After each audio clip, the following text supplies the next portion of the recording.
এই দেখো কালকে দই বসিয়েছি আমি এই টিফিনের মধ্যে। এখন তোমার দাদা ভাই কাটছে দইটা, বসেছি হালকা করে, একদম একদম হালকা।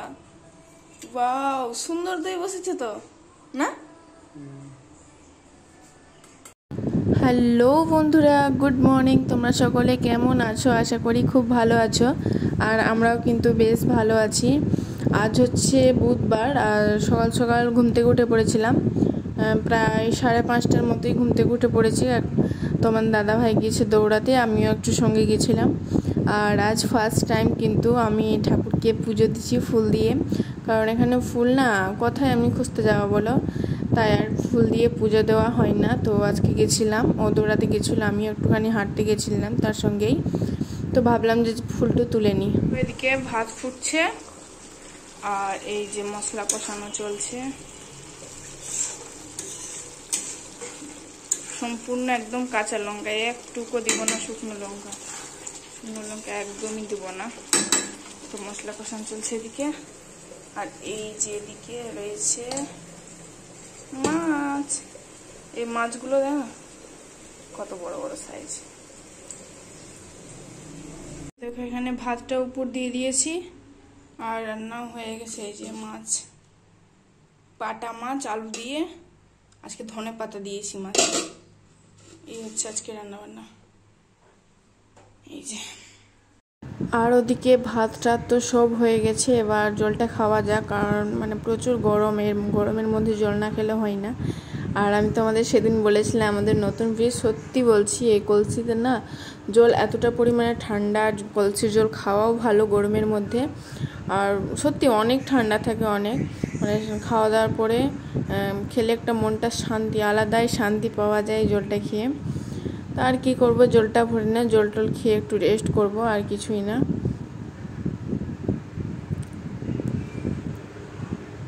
এ দেখো রান্না বান্নাও হয়ে গেছে আর সব কিছু সুন্দরভাবে যে গুছিয়ে নিয়েছি। এ দেখো, তো রান্না বান্না করে প্রায় 1-1.5 ঘন্টা রান্না বান্না করার পর আজ তো এক তরকারি ভাত করেছি।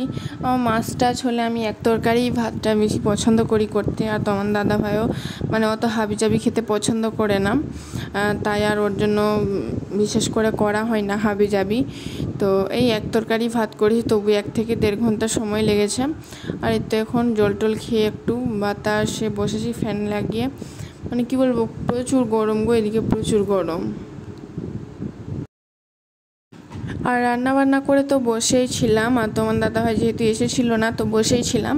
আর তোমাদের সকালে বলেছিলাম যে আর দই বসিয়েছি, দই তো ওকে তো কিছুটা দিয়ে দিয়েছিলাম বাটিতে, সকালে কিছুটা দিয়ে দিয়েছিলাম আর কিছুটা রেখেছিলাম। আমি যেহেতু খাইনি, মানে আমি খেলে হয়তো অল্পটুকু থাকতো, কিন্তু অনেকটাই ছিল। তো আমি ওকে বলেছিলাম যে দুপুরে তোমাকে লাচ্ছি করে দিব, লাচ্ছি করে খেয়ে। বললো ঠিক আছে তাহলে লাচ্ছি করে দিও। আর ওর জন্য রেখে দিয়েছি যেহেতু, আর অনেকক্ষণ থেকে অপেক্ষা দেখছিলাম কখন আসবে তো লাচ্ছি খাবো, এই হচ্ছে ব্যাপার। আর ও তোমাদের দাদাভাই ঘুরে আসতে মাত্র আমি বলেছি তুমি লাচ্ছি খাবা, ও বলেছে ঠিক আছে বানাও তাহলে। আর কলসির জল তো জানোই অনেক ঠান্ডা, তোমাদের বলেও ছিলাম এর আগেও যে কলসির জল অনেক ঠান্ডা, তবুও বলছে না একটা জল নিয়ে আসি ঠান্ডা, অনেক ঠান্ডা জল, একদম বরফ জমা জল, তাহলে আরও ভাল লাগবে খেতে। আর আমি নাও বলতে পারলাম না, ঠিক আছে তাহলে গরম ঠান্ডা জল নিয়ে এসো। আর আমি ততক্ষণ ও বলছিল কিন্তু জারের মধ্যে দিয়ে যে মিক্সিতে ঘুরিয়ে নাও, কিন্তু দেখো মশলা টশলা বাটি না, হালকা একটু সেন্ট আমার মনে হয় থাকেই, তাই আমার মন হলো না। আর ঘাটামাটা হয়ে গেছে, এখন তোমার দাদাভাইকে টেস্ট করাবো কেমন বলে, কেমন বানিয়েছে। একটুখানি পাতলা হয়েছে, তবে ঠিক আছে, জলটা দিয়ে দিয়েছি না ঠান্ডা জল, তাই ও বলেছে ঠিক আছে দাও পাতলা হোক, মানে খুব একটা পাতলা হয়নি, তবু হালকা একটু হয়েছে। তো আর কি করা যাবে, তোমার দাদাভাইকে দিয়ে দিয়ে এবার খেয়েও টেস্ট করে বলুক কেমন হয়েছে। আর তোমরাও জানাও দেখতে কেমন হয়েছে। আর গরমে কে কে লাচ্ছি খাচ্ছ, দই খাচ্ছ, অবশ্যই কিন্তু কমেন্ট করে।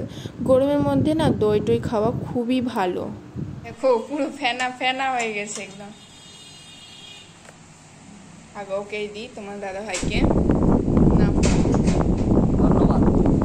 খাও কেমন বানিয়েছি বলো, ভালো হয়েছে?